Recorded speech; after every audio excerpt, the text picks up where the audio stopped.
Ever wondered what pertussis is and why it's often referred to as whooping cough? Well, today, we unravel the mystery behind this infectious disease that primarily affects the respiratory tract and is caused by the bacterium Bordetella pertussis. Commonly found in children, pertussis can also occur in adults and spreads easily through respiratory droplets when an infected person coughs, sneezes, or talks. The cause of this disease lies in the Bordetella pertussis bacterium. This bacterium has the ability to cling to the linings of the bronchial tubes, where it releases toxins that cause the symptoms of pertussis. So what are these symptoms?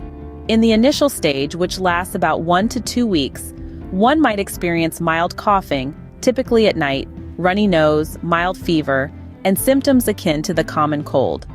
As the disease progresses over the next 3 to 4 weeks, the coughing intensifies, often occurring in fits that could last 30 seconds or more.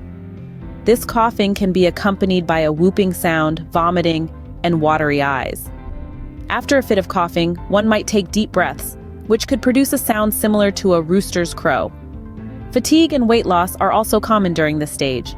In the recovery phase that lasts about 1 to 2 weeks, the coughing gradually decreases, and other symptoms start to improve.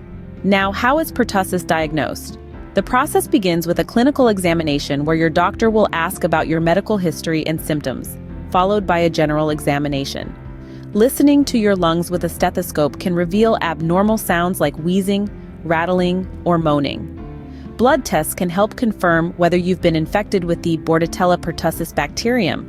A cough test might be conducted to collect respiratory secretions for further examination. The primary treatment for pertussis is antibiotics, typically azithromycin or clarithromycin. Supportive treatment includes drinking plenty of fluids, reducing fever with medications such as paracetamol or ibuprofen, alleviating nasal congestion with saline washes or nasal sprays, and soothing the throat with lozenges or ginger tea.